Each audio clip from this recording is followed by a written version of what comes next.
ஆயுத எழுத்துக்கு உங்களை அன்போடு வரவேற்கின்றோம் நேயர்களே. பெட்ரோல் விலை ரூபாய் 3 உயர்ந்து விட்டது அப்படிங்கிற செய்தியோடு இன்னைக்கு காலை நாமெல்லாம் கண்விழித்தோம். ஏற்கனவே 2-3 நாட்களாக பிரதமர் நமக்கெல்லாம் அட்வைஸ் பண்ணிகிட்டே வராரு. அதிகமாக பெட்ரோல் டீசல் பயன்படுத்தாதீங்க, பொது போக்குவரத்தை பயன்படுத்துங்க, வெளிநாட்டுக்கு ட்ராவல்லாம் கம்மி பண்ணுங்க, ஒரு வருஷத்துக்கு சபதம் எடுத்து யாரும் தங்கம் வாங்காமல் இருங்க அப்படின்னு நிறைய விஷயங்களை நமக்கு அட்வைஸாக பிரதமர் மோடி அவர்கள் சொல்லிக்கிட்டே இருக்கிறாரு. ஏனென்றால் உலகம் ஒரு போர் சூழலில் சிக்கி இருக்கிறது. வெஸ்ட் ஏஷியாவில் அந்த போர் முடிகிற மாதிரி இல்லை, டொனால்ட் ட்ரம்ப்பும் ஒன்றும் சாதிக்கிற மாதிரி இல்லை. அதனால் இன்னும் இந்த போர் மோசமாகி கொண்டே வந்தால் நமக்கு ஏற்கனவே எல்பிஜியில் ஏற்பட்ட சிக்கல்களை பார்த்தோம். அதை மாதிரி பெட்ரோல் டீசல் எல்லாமே கொஞ்சம் சிக்கலாகக்கூடிய காலகட்டம். நமக்கு இன்னும் ஷார்ட்டேஜுங்கிறது நம்ம பெருசாக பார்க்கல, பட் சிக்கலாகக்கூடிய காலகட்டத்தில் நாம் அதை கம்மியாக உபயோகிச்சிட்டோம்னா நமக்கு நல்லது, நமக்கு விலை ஏறாமல் இருக்கும், நம்ம ஒரு பெரும் பொருளாதார நெருக்கடியை சந்திக்காமல் இருக்கலாம் அப்படிங்கிற மாதிரியான அட்வைஸை கொடுக்குறத பார்க்குறோம். அப்படின்னா ஒரு பொருளாதார நெருக்கடி வரப்போதா, அதுக்கு நம்ம இப்போலேருந்தே தயாராக இருக்கணுமா?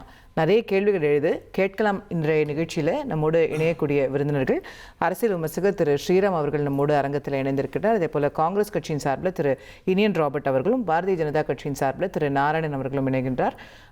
இன்னும் சற்று நேரத்தில் பத்திரிகையாளர் திரு ராதாகிருஷ்ணன் அவர்களும் நம்மோடு இணைய இருக்கின்றார். நான் திரு நாராயணன் அவர்கள்ட்டேருந்து தொடங்குறேன். ஏதோ ஒன்று பெருசாக நடக்க போகுது, அதுக்கு பிரதமர் நம்ம முன்னாடியே தயார்படுத்துறாரு அப்படின்ற ஒரு கேள்வி எழும்புதே சார், அப்படிதானா? முன்னெச்சரிக்கை நடவடிக்கை என்ன எடுத்தீங்க அப்படின்னு எல்லா எதிர்கட்சியும் கேட்டுக்கிட்டே இருந்தாங்க, எல்லா மீடியாலும் கேட்டுக்கிட்டே இருந்தாங்க. அப்ப பிரதமர் முன்னெச்சரிக்கை நடவடிக்கையா சில விஷயங்களை முன்னேற்பாடுகளை சொன்னாலும் கூட ஏன் அது செஞ்சாரு அப்படின்ற ஒரு கேள்வி வருதுன்றது தவறானதுன்னு நான் நினைக்கிறேன். நான் ஏன் செஞ்சாருன்னு கேட்கவே இல்லை. அவர் சொன்னது தப்புன்னா சொல்லவே இல்லை. நான் சொல்றது இஸ் சம்திங் பிகர் கம்மிங், நம்ம ஒரு நெருக்கடி வரப்போகுதுன்னு முன்னாடியே கணிக்கிறாரா அப்படின்னு கேட்கிறேன்.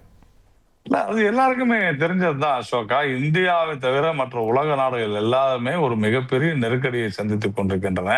இந்திய அரசு தன்னுடைய அருமையான சாதுரியமான அற்புதமான நிர்வாகத்தினால் இதனால் வரையில மக்களுக்கு எந்த விதமான சுமையோ பிரச்சனையோ இடர்பாடுகளோ இல்லாத அளவிற்கு இந்தியா உலகத்திலேயே அதிக மக்கள் தொகை கொண்ட நாடான இந்தியா மிக அற்புதமாக இந்த பிரச்சனையை சமாளித்துக் கொண்டிருக்கிறது எல்லாருக்குமே தெரியும். அதனால இது ஒரு நல்ல நிர்வாக திறன் கொண்ட ஒரு அரசாக இருக்கிற காரணத்தினால இன்னைக்கு இன்னும் இந்த போரினுடைய தீவிரம், அதாவது ஈரான் அமெரிக்க போர் நிந்திரும் அவங்க பேசிக்கிட்டு இருக்காங்க, போர் நிறுத்தம் சொல்லிட்டாங்க அப்படின்னு சொன்னா கூட நடந்துகிட்டே இருக்குது அப்படின்னு சொல்லும் பொழுது இது இல்ல, நாம இதற்கான விஷயங்களை நம்ம முன்னாலேயே கவனிக்கணும் அப்படின்னு சொல்லி முன்னேற்பாடுகளை முன்னெச்சரிக்கையோடு செய்கிறாரு, அவ்வளவுதான் விஷயம். இல்லை, பட் இன்னைக்கு மற்ற அரசாங்கங்களும் கூட, உதாரணத்துக்கு டெல்லி அரசாக இருக்கட்டும், ராஜஸ்தான் அரசாக இருக்கட்டும், ஏன் பிரதமரே கூட அவருடைய கான்வாயை சின்னது பண்ணியிருக்காரு. டெல்லியில் 2 நாள் ஒர்க் ஃப்ரம் ஹோம் பண்ணுங்கன்னு சொல்கிறாங்க. பப்ளிக் டிரான்ஸ்போர்ட் நிறைய மாநில அரசாங்கங்கள் கூட இதை அரசு ரீதியாகவே முன்னெடுத்து சில காஸ்ட் கட்டிங்லாம் பண்ணுறதை பார்க்குறோம். அப்போது ஒரு கேள்வி என்ன வருது, நம்ம ஒரு திருப்பி கோவிட் காலத்தில் இருந்த மாதிரி ஒர்க் ஃப்ரம் ஹோம் பண்ணுங்க, வெளியே வராதிங்க, வாகனம் பயன்படுத்தாதீங்க அப்படிங்கிறத நோக்கி நம்ம செல்லணுமா, இல்லை அப்படி நம்ம இப்பவே போயிடுறது நல்லதா? அந்த மாதிரி அந்நிய செலாவணி மிக முக்கியமானது Ashoka. Petrol you know very well. Petrol, அதாவது கச்சா எண்ணெயினுடைய அந்த இறக்குமதினாலதான் நமக்கு மிகப்பெரிய ஒரு நிதி சுமை ஏற்படுகிறது அப்படின்றது எல்லாருக்குமே தெரியும். ஃபாரின் எக்ஸ்சேஞ்ச் அந்த இதுல நம்ம கண்டிப்பா அதை குறைக்க வேண்டும் என்று சொன்னால் இப்படிப்பட்ட முன்னேற்பாடுகள், ஆஸ்டரிட்டி மெஷர்ஸ் ரொம்ப மிக மிக அவசியம், தேவை. அதைத்தான் பிரதமர் அவர்களும் சொன்னார். அதை எல்லா மாநில அரசுகளும் மத்திய அரசாங்கம் கூட பின்பற்ற தொடங்கி இருக்கின்றன என்பது வரவேற்கத்தக்க விஷயம். எல்லா மாநிலங்களும் அதை செய்யணும். ஏனென்றால் பெட்ரோல் டீசலை நாம பயன்படுத்துவதை குறைக்க வேண்டும்ன்றது ஏதோ அது தட்டுப்பாடு இருக்குன்றதுனால கிடையாது. அதுதான் மிக முக்கியமானது. உலகத்திலேயே தட்டுப்பாடு இல்லாமல் எவ்வளவு ரூபாய், 500 ரூபாய்க்கு பெட்ரோல் வித்தா கூட பெட்ரோல் இல்லைன்ற ஒரு சூழ்நிலை இருக்குது. ஆனால் இந்தியால அந்த மாதிரி இல்ல, 1 லட்சம் பங்குலையும் கிடைக்குது அப்படின்ற பொழுது அவ்வளவு ஒரு அற்புதமான நிர்வாகத்தை கொடுத்தாலும் கூட இன்னைக்கு இதனால இன்ஃபிளேஷன், விலையேற்றம் அதிகமாகி விடக்கூடாது. இன்னும் அதிகமாக நாம இப்ப டாலர் ரேட் பாருங்க, உலகம் முழுக்கவே ரொம்ப வீக் ஆயிட்டே போகுது நம்முடைய ருப்பி. இதுக்கெல்லாம் காரணம் என்னன்னா இன்டர்நேஷனல் சிச்சுவேஷன் தான், சர்வதேச சிச்சுவேஷன் தான். அப்போ அதனால பிரதமர் அவர்கள் இதை சொல்லி இருக்கிறார். இதை ஒரு அரசியலாக்காமல் இருப்பாங்களா அப்படிங்கிறது ஒரு கேள்விக்குறிதான். அரசியலாக்காமல் நாம வந்து இதை சரியாக எதிர்கொள்ள வேண்டும் என்பதுதான் விஷயமே. இன்னும் சொல்ல போனால் இன்னைக்கு அந்த 3 ரூபாய் அப்படின்னு சொல்றது 3% ஏறி இருக்குன்னு நம்ம சொல்லலாம். ஆனால் கடந்த 2-3 மாதங்கள் பார்த்தோம்னா தினசரி 1000 கோடி ரூபாய், தினசரி 1000 கோடி ரூபாய், 30,000 கோடி ரூபாய் வந்து எண்ணெய் நிறுவனங்கள் நஷ்டத்துல போய் கொண்டிருக்கின்றன. கடந்த 4-5 மாதங்கள்ல இதுவரையிலும் 2 லட்சம் கோடி ரூபாய் வரையிலும் இந்திய ஆயில் எண்ணெய் நிறுவனங்கள் வந்து நஷ்டத்துல இருக்கிறாங்க. ஆனால் அதை வந்து ஏற்கனவே நம்ம பார்த்தோம், கடந்த மாதம் கலால் வரியில 10 ரூபாய் குறைத்து மத்திய அரசு மக்களின் சுமையை வந்து தாங்கிக் கொண்டது அப்படின்றதையும் நம்ம பார்த்தோம். அதுக்கு வந்து மாதம் 14,000 கோடி ரூபாய் அரசாங்கத்துக்கு நஷ்டம். அதனால அப்ப எலெக்ஷன் வந்தது அதனால தாங்கிட்டாங்க. எலெக்ஷன் முடிஞ்சிருச்சு, இப்ப ஏத்திட்டாங்கன்னு சொல்றாங்க. சரி, அப்போ அடுத்து வர எலெக்ஷனுக்காக இப்ப ஏத்திட்டாங்கன்னு சொல்லலாமா அசோகா? இந்தியா எலெக்ஷன் வரப்போகுது, இன்னொரு 5 மாசத்துல வரப்போகுது, இன்னொரு 4 மாநிலங்களுக்கு வரப்போகுது. அதனால இது இப்படி பேசுவதனாலதான் சொல்றோம் ஒரே நாடு ஒரே தேர்தல் வச்சிருக்கேன். என்னைக்கு எலெக்ஷன் இல்லாத இருக்குது இந்தியாவில. அதனால நாம அதை வந்து பார்க்க முடியாது. இது வந்து ஒரு போர்க்கால நடவடிக்கையா தான் நம்ம பார்க்க. ஓகே, கேட்போம். திரு இனியன் ராபர்ட் அவர்கள்ட்ட கொண்டு போக நினைக்கிறேன். உங்களுக்கு தெரியும், எல்லாரையும் விட உலக போர் சூழல் எப்படி இருக்கு, இன்னும் தொடர்ந்துட்டே இருக்கு. இது ஒரு அன்சர்டனான பீரியட். அடுத்து என்ன நடக்க போகுது, அடுத்து நாளைக்கு என்ன ட்ரம்ப் ஆர்டர் போட போறாருன்னு யாருக்குமே தெரியாது. அப்படின்ற காலகட்டத்தில் நாம் கொஞ்சம் சிக்கனமாக இருந்துக்கிறது சரிதானே? அந்த மெசேஜை ரொம்ப ஸ்ட்ராங்காக பிரதமரும் சரி பல மாநில அரசுகளும் சரி முன்னெடுத்து மக்களுக்கு சொல்றதுங்கிறது ஒரு வரவேற்கத்தக்கது தானே? மேடம், நீங்க நாராயண் சார்கிட்ட கேட்கும்போது என்ன கேட்டீங்கன்னா, நெருக்கடி நிலையில இருக்கிறோமா அல்லது வரப்போகுதான்ற மாதிரி கேட்டிருந்தீங்க. நான் என்ன சொல்றேன்னா, நம்ம ஏற்கனவே நெருக்கடியில இருந்துட்டு இருக்கோம். இதுவும் நெருக்கடிக்கான காலகட்டம் தான் இது. அதனால இது வந்து நீங்க வெளியுறவு இருக்கிற பிரச்சனை, இது இன்டர்நேஷனல் ரிலேஷன்ஸ்க்கு பிரச்சனை, இது வெஸ்ட் ஏஷியால இருக்கிற பிரச்சனை அப்படின்னு சொல்லி சர்வதேச பிரச்சனையை காண்பித்து நீங்க தப்பிச்சிடக்கூடாது, தப்பிக்கவும் முடியாதுன்றதான் எங்க நிலைப்பாடுங்க. நீங்க வந்து பிரிகாஷனரியாக சில விஷயங்களை ஏற்கனவே செஞ்சிருக்கலாம், செய்திருக்க முடியும் என்பதான் எங்களோட ஸ்டாண்ட், எங்களோட நிலைப்பாடுங்க. உதாரணத்துக்கு சொல்லணும்னா, நீங்க வந்து டாக்டர் மன்மோகன் சிங் அரசு காலகட்டத்தில் ஸ்ட்ராட்டஜிக் பெட்ரோலியம் ரிசர்வ்ஸ் சொல்லி கிட்டத்தட்ட 5.33 மெட்ரிக் மில்லியன் டன் வரைக்கும் பெட்ரோலியம் ரிசர்வ் சேர்த்து வைக்கிறதுக்கான ரிசர்வ்ஸ் அவர் உருவாக்கிட்டு போயிருந்தார். அந்த மாதிரி இந்த 10 ஆண்டுகளை ஏன் அந்த மாதிரி எதுவும் உருவாக்கணும் ஒரு பெரிய கேள்வி இருக்கீங்க. அதுக்கான திட்டங்கள் கூட வகுக்கவே இல்லைங்க. ஒரு பெங்களூர்ல, விசாகப்பட்டினம்ல பல இடங்கள்ல வந்து அது இன்ஸ்டால் பண்ணிட்டு போயிருக்காங்க. இது ஒண்ணு. ரெண்டாவது, நாம வந்து ஒரு லிபரலைஸ்ட் எக்கனாமில இருக்கும். நம்ம இன்னைக்கு வந்து 91ல சந்தை திறந்து விடப்பட்டிருக்கு. இந்த சந்தை திறந்து விடப்பட்டது யாருக்குன்னா வெறும் தொழில் பண்றவங்களுக்கு மட்டும் கிடையாது, கன்சியூமர்ஸ்க்கு தான் அந்த ஃப்ரீடம் இருக்கு, அந்த லிபர்ட்டி இருக்குங்க. நீங்க மக்களிடம் போயிட்டு நீங்க வந்து இந்த பொருள் எல்லாம் வாங்காதீங்க, நீங்க வந்து தங்கத்தை குறைச்சுக்கோங்க, நீங்க பெட்ரோலை குறைச்சுக்கோங்கன்னு சொல்றது வந்து அந்த மக்களுடைய அந்த கன்சியூமர் லிபர்ட்டி இருக்குல்ல, அந்த நுகர்வு சுதந்திரத்துக்கே எதிரான ஒரு கருத்து.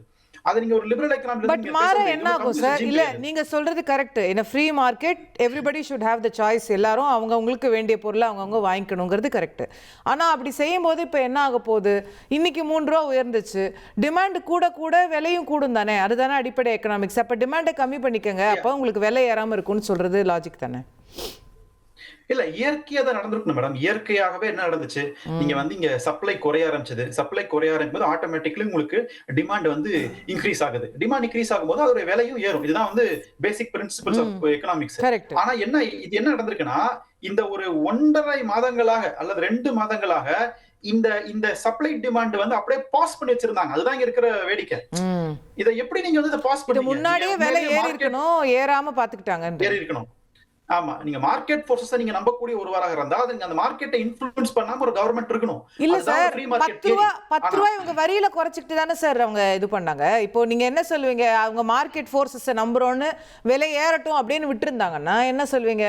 நீங்க வரியை குறைச்சாவது மக்களை காப்பாத்திருக்க வேணாமான்னு கேட்பீங்க. That's exactly what they did. ஆமா, இல்ல வரியை குறைச்சாங்கன்றது ஒரு பக்கம். நீங்க இந்த 1.5 மாதங்களாக நீங்க கொஞ்சம் கொஞ்சமா, அதாவது பைசா கணக்குல ஏறும் பொழுது அந்த பெயின் மக்களுக்கு பெரிய அளவுல இருந்திருக்காதுன்னு நான் சொல்ல வரேன். நான் நீங்க ஒரே நாள்ல 3 ரூபாய் ஏத்துனீங்கன்னா அதோட ரிப்பிள் எஃபெக்ட் வந்து பயங்கரமா இருக்கும். சார், இப்போ தங்கம் விலை எடுத்துக்கோங்க சார், கொஞ்சம் கொஞ்சமா தான் ஏறுது. அப்படியே தான் இப்ப நீங்க ஒரு கடந்த 2 ஆண்டுகள்ல பாத்துட்டு வந்தீங்கன்னா திடீர்னு திரும்பி பார்த்தா போன வருஷத்துக்கு இந்த வருஷத்துக்கும் டபுள் ஆயிருச்சு. கொஞ்சம் கொஞ்சமாக தான் ஏறுது. ஆனால் ஒட்டுமொத்த இப்போ எவ்வளோ அளவுக்கு ஏறுதுங்கிறத பார்க்குறோம்ல. So end of the day that is also a pain. இல்ல, ஆஃப் கோர்ஸ் நீங்க கொஞ்சம் கொஞ்சமா ஏறுச்சுன்னா மக்களுக்கு அது பெயின்ஃபுல்லா இருக்காது, கன்சம்ஷனும் ஸ்டேபிளா இருக்கும். நீங்க கன்சம்ஷனிங் லாங் டர்ம்ல குறைக்கிறது யூஸ்ஃபுல்லா இருக்கும். நீங்க ஒரே நாள் ஏத்துனீங்கன்னா அது வந்து கிராஷ் ஆயிடும். அது நீங்க 3 ரூபாய் நீங்க ஏத்திருக்கீங்க, ஒரு 10 ரூபாய் ஏத்தி தான் பாருங்க என்ன ஆகுதுன்ட்டு. ரூபாய் ஏத்துனீங்கன்னா கம்ப்ளீட்லி வந்து இங்க எக்கனாமிக் எமர்ஜென்சி அறிவிக்க நிலை தள்ளப்படுறோம் நம்ம இந்தியா. சட்டனா டிப் ஆயிரும் அப்படின்றீங்க. டிப் ஆயிடும். அப்போ நீங்க வந்து இந்த 2 மாசமா ஏன் நீங்க இந்த மார்க்கெட்டை கண்ட்ரோல் பண்ணீங்க? யார கேட்டு கண்ட்ரோல் பண்ணீங்க? ஒரே காரணம் எலெக்ஷன். 2 மாசம் இல்ல சார், ஐ திங்க் ஒரு மோர் தென் ஒரு வருஷம் 2 வருஷமா பெட்ரோல் விலை ஏறல. அது 100 ரூபாயில தான் நிக்குது. 4 வருஷமா. சி இல்ல அது இந்த ஸ்பெசிபிக்கா அந்த ஈரான் கிரைசிஸ் ஆரம்பிச்ச பிறகு, கல்ஃப் பிளஸ் அந்த இஷ்யூஸ் அங்க ஆரம்பிச்ச பிறகு சர்வதேச அரங்குல உலகத்துல எல்லா நாடுகளும் ஏறிச்சு. இந்தியா மட்டும் அதை ஃப்ரீஸ் பண்ணி வச்சிருந்தாங்க. அது ஏன் ஃப்ரீஸ் பண்ணீங்கன்னு தான் கேக்குறேன். நீங்க இப்ப என்ன சொல்றீங்க? இது சம்மதம் கிடையாது, பெட்ரோல் நிறுவனங்கள் தான் ஏத்திட்டாங்கன்னு சொல்றீங்க. அப்ப ஃப்ரீஸ் பண்ணது யாரு? இன்னைக்கு பெட்ரோல் நிறுவனம் ஏத்திட்டாங்க, நான் இப்ப இவ்வளவு ஃப்ரீஸ் பண்ணது யாரு? ஃப்ரீஸ் பண்ணி நீங்க ரிலீஸ் பண்றீங்க எலெக்ஷனுக்கு அப்புறம். நீங்க அப்ப இதுதான் மோசடி. அதனால நீங்க வந்து எல்லாரும் வந்து இது சர்வதேச பிரச்சனை, இது ஈரான் பிரச்சனை ஒளிஞ்சுக்காதீங்க, பதுங்கிக்காதீங்க. இந்த அரசு நினைத்திருந்தால் இந்த பிரச்சனையை இன்னும் சாஃப்டன் பண்ணிருக்க முடியும். நான் இப்பயும் சொல்றேன், நாங்க அரசுக்கு ஒத்துழைப்பு நாங்க ரெடியா இருக்கோம், இந்த பிரச்சனையை சரி பண்ணிருக்க முடியும். ஆனா இது நீங்க சாஃப்டா டீல் பண்ணிருக்க முடியும் சொல்றேன் நீங்க. ஓகே கேட்கலாம். திரு ஸ்ரீராம், அரசு எடுக்க வேண்டிய நடவடிக்கைகள் எல்லாம் முன்னாடியே எடுக்காம எங்களை வந்து தங்கம் வாங்காத, எங்களை வந்து பெட்ரோல் போடாத, எங்களை வந்து ஃபாரின் போகாதன்னு மக்கள் மேல இதை திணிக்கிறது எந்த விதத்துல நியாயம்? இல்லை, முதல்ல இதோட சுச்சுவேஷன் என்னன்றதை மக்களுக்கு நம்ம சொல்லணும். ட்ரேட் டெஃபிசிட், அதாவது ஏற்றுமதி கம்மியாகி இறக்குமதி அதிகமாச்சுன்னா நமக்கு இந்த மாதிரியான நம்மளுடைய பண விகிதம் கம்மியாக நமக்கு எந்த டிபெண்ட்ஸ் ஆன் எவ்வளோ ஸ்டேஜில் போகணும். அதை நம்ம அஸ் நாராயணன் சார் சார் ப்ரிகாஷனரியாக நம்ம இன்னிலிருந்து ஆரம்பிக்கிறதுக்கான ஒரு வழிபாடு. சார், ஒண்ணு போர் இல்ல இனியன் கேக்குறது என்னன்னா, ஒண்ணு போர் வந்த அடுத்த நாளே நம்ம இத ஆரம்பிச்சிருக்கோம். இல்ல நம்ம அது அடுத்த நாள் ஏன் நம்ம 16 கண்ட்ரியில் இன்றைக்கி 23% கிட்டத்தட்ட 100% வரைக்கும் பெட்ரோல் விலை ஏறி இருக்கு, பெட்ரோல் டீசல் விலை ஏறி இருக்கு. நம்ம இந்த காலகட்டத்தில் கூட நம்மளுடைய ரிலேஷன்ஷிப்னால ஈரான் நமக்கான ஒரு க்ரூட் ஆயிலை கொடுத்ததுனால இந்தியா மாதிரியான கண்ட்ரிக்கு யூரோப்பை சேர்ந்த ஒரு நாடு நம் நாடு, யூரோப் கான்டினென்ட்டை சேர்ந்தது நம் நாடு. அதில் இந்த ரிலேஷன்ஷிப்பில் இவ்வளோ நம்மளால் அதை வந்து எவ்வளோ நம்ம மக்களுக்கு பிரச்சனை இல்லாமல் கொடுக்க முடியுமோ அவ்வளோ தூரம் கொடுத்துருக்கு. இன்றைக்கி இன்க்ரீஸ் பண்ணது வெறும் 3%, 3.2%. இன்றைக்கி வளர்ந்த நாடு UK, அமெரிக்கா, நீங்கள் சொல்கிற நாடு UAE, எல்லா நாட்டிலையும் இந்த 30% 100% வரைக்கும் இன்க்ரீஸ் ஆகிருக்கு. இன்றைக்கி அதை வந்து நம்ம 3-3.5% வச்சுருக்கோம்னா நீங்கள் பிரதமரை நீங்கள் பாராட்டணும். ஏன் 2013 வீரப்பா மௌலி சொல்லலையா 8 பெட்ரோல் பங்கு மூடுன்னு? அன்றைக்கி சொல்லலையா அவங்க? ஏன் இதே மன்மோகன் சிங், மிகப்பெரிய பொருளாதார மேதைகள் மன்மோகன் சிங்கும், உண்மையாக சொல்கிறேன், சிதம்பரம் அவர்களும் தங்கம் வாங்காதன்னு அவரால் வாங்கலன்னு சொல்லலையா? உங்களுக்கு நான் வீடியோ காட்டட்டுமா? இல்லை 1971 இந்திரா காந்தி தங்கம் வாங்காத அவர்கள்னு சொல்லலைன்னு காங்கிரஸ் சொல்ல முடியுமா? எல்லாத்துக்குமான டேட்டா இருக்குங்க. இல்லை, அது உண்மையான செய்தியான்னு தெரியல. இந்திரா காந்தி வாட்ஸ்அப்ல வந்துட்டு இருக்கு. அப்ப நீங்க மன்மோகன் சிங் உங்களுக்கு வீடியோ காட்டட்டுமா? இல்ல உங்களுக்கு சிதம்பரம் அவர்கள் சொன்னது எல்லாருக்கும் தெரியும்ல. உங்களுக்கு வாங்காதன்னு சொல்ல, நீங்க வந்து நீங்க ஸ்ப்ளர்ஜ் பண்ணாதீங்க, நீங்க இண்டல்ஜ் பண்ணாதீங்க சொல்றது. தேவைப்பட்டால் வாங்குங்க. நீங்க வந்து ஒரு கல்யாணம், ஒரு ஏதோ ஒரு நீட் இருந்தா வாங்குங்க, வாங்கவே வேணாம்னு சொல்லல. தேவைப்பட்டால் வாங்குங்கள்னு சொல்றது ஒரு காஷன், நேஷனுக்கான ஒரு காஷன். பெட்ரோலை நீங்க 65 ரூபாய்க்கு நீங்க கடன் வச்சுட்டு, சரி சார், நான் என்ன கேக்குறேன், மக்களுக்கு தெரியாம கடன் வச்சுட்டு எங்க மன்மோகன் சிங் 65 ரூபாய்க்கு பெட்ரோல் கொடுத்தாரு, நீங்க டிராமா பண்ணீங்கல்ல, அந்த கடனை யார் அடைச்சது? இதுக்கு நீங்க பதில் சொல்லுங்க காங்கிரஸ். நீங்க 1.5 லட்சம் கோடி கடனை வச்சுட்டு 65 ரூபாய்க்கு உங்களை யாரு மக்களுக்கு பணம் பெட்ரோல் டீசல் கொடுக்க சொன்னது? அந்த கடனை வந்து மன்மோகன் சிங் பிரதமர் அவர்களுக்கு 2.5 லட்சம் கோடிக்கு மேல நீ கட்டினாரு. அந்த பழக்கத்தை நீங்க எடுத்து நம்ம கேட்போம் அவர்ட்ட. நம்ம கேட்போம். இல்ல, கேள்வி, நீங்க வந்து ஏன் 4 வருஷமா பெட்ரோல் விலை எப்படி ஏறாம இருக்கும் ஒரு நாட்டுல? நீங்க சொல்லுங்க. ஏறினாலும் பிரச்சனை, இறங்கினாலும் பிரச்சனையா? ஏறுனா பிரதமர் சரியா பண்ணல, இப்ப ஏத்தலனா பிரதமர் அதை ஏக்கல. என்னங்க இது? அவருக்கு தெரியுங்க சார். நீங்க சொல்றீங்க, கேக்குறேன் ஸ்ரீராம் சார், கொஞ்சம் இருங்க. இல்ல நீங்க என்ன சொல்றீங்க? கேள்வி நியாயமான கேள்வியா? இல்ல, ஆமா சார், நியாயமான கேள்வி. ஏறலன்னு நீங்க வந்து கேக்குறது ஒரு நியாயமான கேள்வி. எப்படி? ஆமா, நீங்க சொல்லுங்க. ஏன் ஏத்தாதும் அந்த நாட்டோட ஆள்வர்களுக்கு தெரியுங்க. மக்களுக்கு சுமையை எப்ப கொடுக்கணும், எப்ப கொடுக்க கூடாதுன்னு அவங்களுக்கு தெரியும். ஸ்ரீராம் சார், நீங்க பிரதமருடைய அரசாங்கம் வந்ததுக்கு பிறகு என்ன சொன்னாங்கன்னா, நாங்க பெட்ரோல் விலையை கட்டுப்படுத்த மாட்டோம், இனிமே மார்க்கெட்ல விட்டுட்டோம். எண்ணெய் நிறுவனங்கள் எப்ப வேணுமோ அவங்க மன்மோகன் சிங் காலத்திலே பிரதமர்னால இல்ல, அது மன்மோகன் சிங் அவங்க காலத்துல டீசல் டீரெகுலேட் பண்ணாங்க, நீங்க வந்து பெட்ரோல் டீரெகுலேட் பண்ணாங்க. அவங்க பண்ண காலத்துல இருந்து சொல்லுங்க. ஓகேவா? அப்போ நாங்க மார்க்கெட் ஃபோர்ஸ்க்கு விட்டுட்டோம், இனிமே நாங்க ஆர்டிஃபிஷியலா ஒண்ணும் பண்ண போறது இல்ல அப்படின்னு சொன்னாங்க. கரெக்ட்டுங்க. ஆனா 4 வருஷமா நீங்க சொல்லுங்க, எந்த பொருள் விலையாவது ஏறாம இருக்கா இந்தியால? எல்லா பொருள் விலையும் ஏறிட்டு தான் இருக்கு. இன்ஃப்ளேஷன் இன்னும் 2 டிஜிட்லாம் போனதே இல்லையேங்க. ஐயா, வெரி மச் அண்டர் கண்ட்ரோலுங்க. எந்த விலை ஏறிச்சு அத்தியாவசியமா இப்ப நான் அத பிரச்சனையா கூட சொல்லல. நான் சொல்றது 4 வருஷமா லாஜிக்கா பாருங்க, எல்லா பொருளுமே விலை ஏறி இருக்கு. எப்படி பெட்ரோல் ஏறாமையே இருக்கும்? அப்பனா it is being artificially controlled. அரசாங்கம் அதை வந்து ஃப்ரீஸ் பண்ணி வச்சிருக்கான்னு இனியன் கேட்க. அப்படின்னா இவர் அதை எப்ப சொல்லலாம் தெரியுமா? இப்ப சடனா 10 ரூபா ஒரு லிட்டருக்கு ஏத்தி, இல்ல 20 ரூபா ஒரு லிட்டருக்கு டீசல்ல ஏத்தி 10 ரூபா ஒரு ஃப்ரீ மார்க்கெட் இல்ல சரிங்க. நீங்க ஏதோ ஒரு வகையில ஃப்ரீயா கொடுத்திருக்காங்க. ரெகுலேட் பண்ண கூடாது அரசாங்கம்னு இல்லங்க. Government will also. அப்ப டீரெகுலேஷன் என்ன? டீரெகுலேஷன் உண்டுங்க. பட் இந்த மாதிரி போர் வரும்னு யாருக்காவது தெரியுமா? இல்ல இந்த 4 வருஷம் முன்னாடி ஆல்மோஸ்ட் யாருக்கு தெரியும்? யாருக்குமே தெரியாது. அப்ப 4 வருஷமா எப்படி சரியாரல? ஏங்க இப்பதானுங்க இந்த 4 மாசமா தானுங்க பிரச்சனை. 4 மாசமா தான். 4 வருஷம் முன்னாடி. அப்ப இல்ல, இனியனோட குற்றச்சாட்டு பிரச்சனை நீங்க தொடர்ந்து இந்த மாதிரி ஃப்ரீஸ் பண்ணி வச்சிருக்கீங்க, அத ஃப்ரீயா விடல. இல்லங்க, இந்தியாவுக்கு மட்டும் நீங்க பிரச்சனைன்னு சொன்னா இனி அவர் சொல்வது எல்லாம் உண்டு. உலகத்துக்கே பிரச்சனை. 4 வருஷம் ஏன் ஏறாம இருந்ததுன்னா சர்ப்ளஸ் ப்ராஃபிட் அரசாங்கம் சம்பாதிச்சு இந்தியால இத்தனை இல்ல லெட் மீ கம்ப்ளீட். இந்தியால இவ்ளோ ஜனத்தொகை இருக்கும்போது ஒரு 3% ஏத்துனது உங்களுக்கு பிரச்சனை இல்ல. ஏன் ஏத்தலன்னு இப்ப பிரச்சனைக்கு அங்க போயிட்டீங்க. இது ஒரு புது பிரச்சனை இல்ல, புது பிரச்சனையை பாக்குறீங்க. ஓகே, ஏன்னா பிரச்சனை தீர்வை பார்க்க மாட்டேன்றீங்க. ஓகே, நான் திரு ஆர்கிட்ட போனோம். பட் இந்தியன் சார் சுருக்கமா if you want to give a battle. இல்ல அவரு 4 வருஷமா ஏன் ஏறாம இருந்ததுன்னா ரொம்ப சிம்பிள். சர்வதேச அரங்குல கச்சா எண்ணெய் விலை குறைவா இருந்த பொழுது கூட அதை அதிகமான விலைக்கு வச்சிருக்காங்க. நியாயமா குறைச்சிருக்கணும், குறைக்காம அதே ஸ்டேபிள் ரேட்டை மெயின்டைன் பண்ணி மக்களை ஏமாத்திருக்காங்க. இன்னைக்கு வேற வழி இல்ல. இன்னைக்கு சர்வதேச அரங்குல விலை ஏத்துறாங்க. சரி, ஓகே ஓகே. திரு ஆர்கே அவர்கள் நம்மோடு இணைக்கின்றார். அவரை நிகழ்ச்சிக்கு அன்போடு வரவேற்கின்றேன். சார், நிறைய பாலிடிக்ஸ் இங்கே எல்லாமே பேசினாங்க, உங்களுக்கு அதில் கருத்து இருக்கும். You will want to come in. But I also want to ask you, இதெல்லாம் எப்போ சார் முடியும்? எதை நோக்கி போகுது? இன்னைக்கு 3 ரூபாய் ஏறி இருக்கு, இன்னும் ஏறிக்கிட்டே தான் போகுமா? நாம என்ன எதிர்பார்க்கலாம்?